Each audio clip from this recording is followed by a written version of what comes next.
You can save every day by shopping at Whole Foods Market. Seriously, don't just go for the big sales. They have literally thousands of low-price goods with their house brand, 365 by Whole Foods Market. While at happy prices, limited-time seasonal flavors, and all the quality you expect, like no high-fructose corn syrup or over 300 other ingredients banned from all the food they sell. There's so many ways to save at Whole Foods Market. Now you know.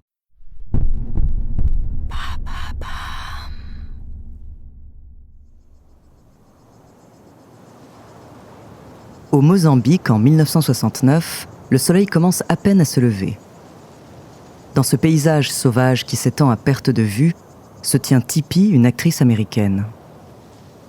À ses côtés se trouve Noël, son mari. Tous deux s'apprêtent à partir dans un safari qui surpassera leurs attentes les plus folles. Lorsqu'ils grimpent à bord de leur Jeep, une onde d'excitation parcourt Tipi. Ses yeux s'ouvrent en grand, avide de capturer chaque instant. Elle se tourne vers Noël, un sourire complice éclaire son visage. Tipi espère pouvoir croiser le plus d'animaux possible. Elle rêve de voir des lions, des tigres et des éléphants dans leur habitat naturel. Mais petit à petit, ils réalisent que le chemin qu'ils empruntent est peut-être trop touristique à leur goût. En recherche d'authenticité, ils décident de partir à l'aventure. Ensemble, ils quittent les sentiers battus, déterminés à découvrir des coins inexplorés de la savane. Guidés par leur curiosité, ils arrivent finalement à un ranch abandonné. Tipi, attiré instinctivement par un son familier, descend de la Jeep et s'avance prudemment. Là, devant ses yeux ébahis, se dévoile une scène d'une rare beauté.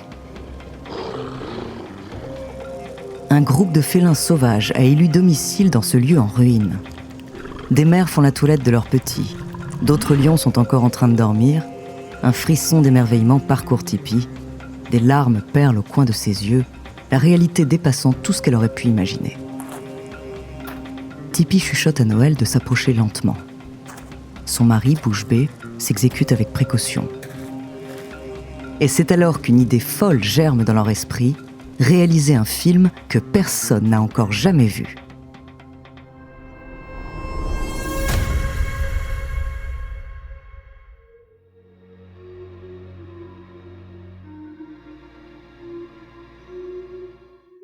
Bonjour, je suis Andrea Brusque, bienvenue dans Les Fabuleux Destins. Dans cet épisode, je vais vous parler d'un des tournages les plus fous de l'histoire. Ce film est connu pour avoir été l'un des plus dangereux jamais réalisés. Pendant le tournage, aucun animal n'a été blessé, par contre, ce ne sera pas le cas pour l'équipe du film. Son nom, Roar. De la jeunesse du film à sa sortie, découvrez son délirant destin.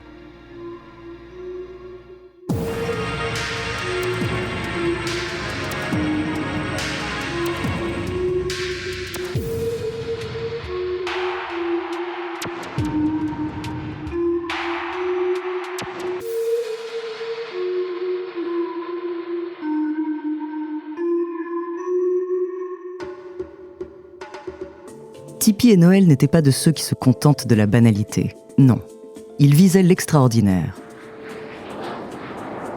De retour aux États-Unis, ils ont donc décidé d'élever des lions dans leur demeure à Los Angeles. Imaginez ça, des prédateurs nés pour régner dans une villa de la Cité des Anges. Leur but, faire un film pour dénoncer la captivité des fauves.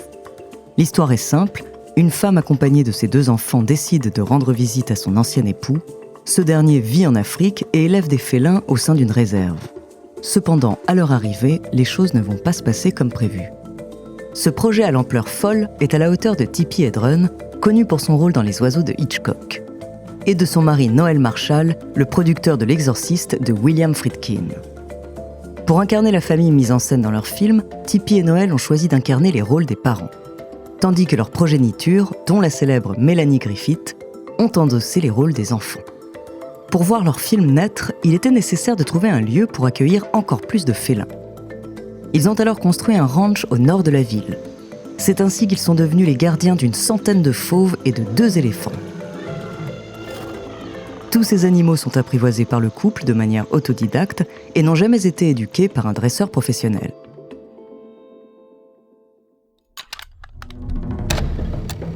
En 1974, après des années de préparation, le tournage débute. Cependant, une fois les caméras lancées, le chaos règne. Le réalisateur comprend rapidement que diriger des lions est impossible.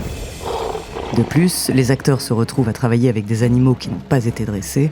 Les conditions de tournage deviennent alors rapidement cauchemardesques. Mais Tippi ignore le danger. Elle n'a pas peur de ses amis à fourrure. Et aujourd'hui est un grand jour pour elle, car elle doit tourner une scène cruciale pour le film.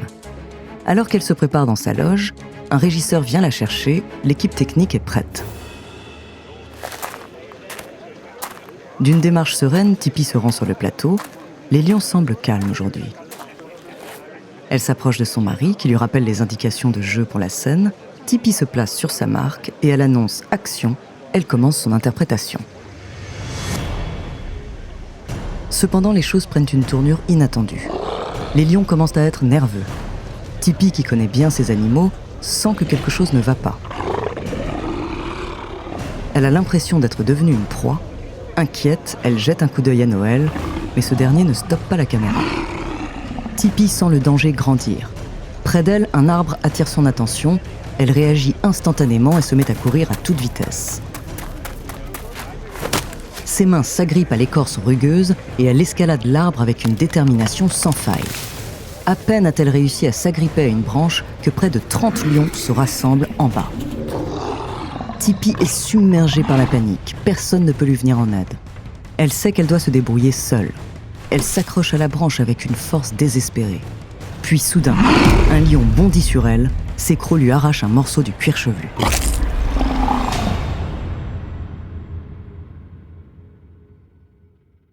Avant de poursuivre cet épisode, nous voulions vous remercier pour votre écoute. Si vous voulez continuer de nous soutenir, abonnez-vous à la chaîne Bababam Plus sur Apple Podcast. Cela vous permettra une écoute sans interruption. Ou bien écoutez ce message de notre partenaire, sans qui ce podcast ne pourrait exister. Ne partez pas, on se retrouve tout de suite après.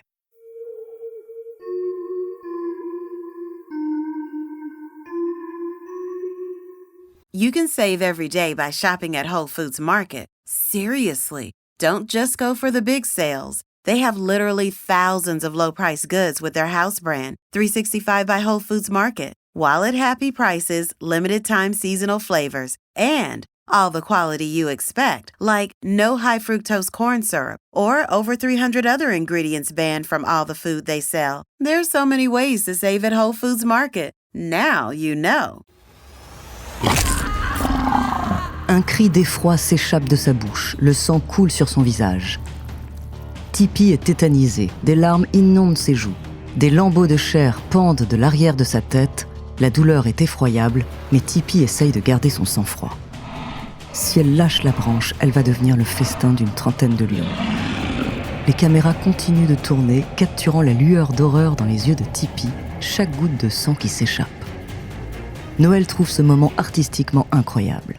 Il imagine déjà les spectateurs pris d'effroi devant la scène. Mais petit à petit, il remarque que Tippi est à bout de souffle. Il réfléchit un instant, et pour lui c'est bon, il a assez d'images de la scène pour le montage. Alors il crie le mot que Tippi attendait tant, « Couper !» Les caméras s'arrêtent et une équipe part s'occuper des lions.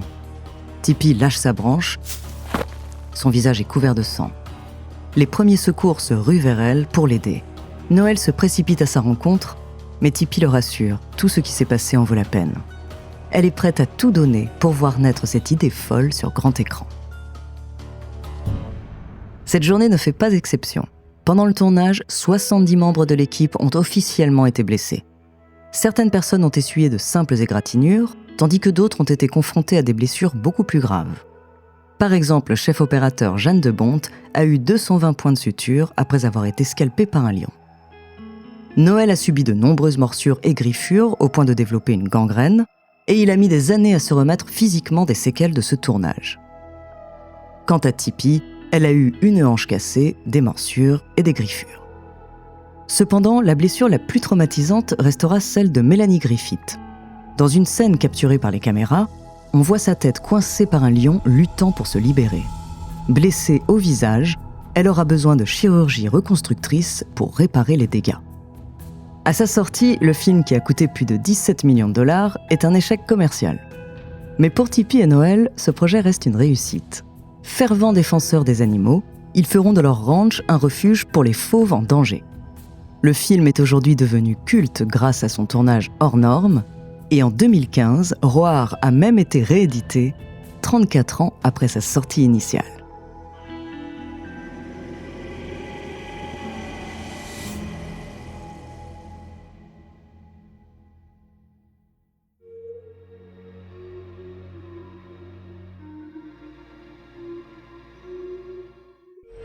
Merci d'avoir écouté cet épisode des Fabuleux Destins écrit par Clémence Setti, réalisé par Antoine Berry-Roger. La semaine prochaine, je vous raconterai l'histoire d'une femme à barbe. En attendant, si cet épisode vous a plu, n'hésitez pas à laisser des commentaires et des étoiles sur vos applis de podcast préférés.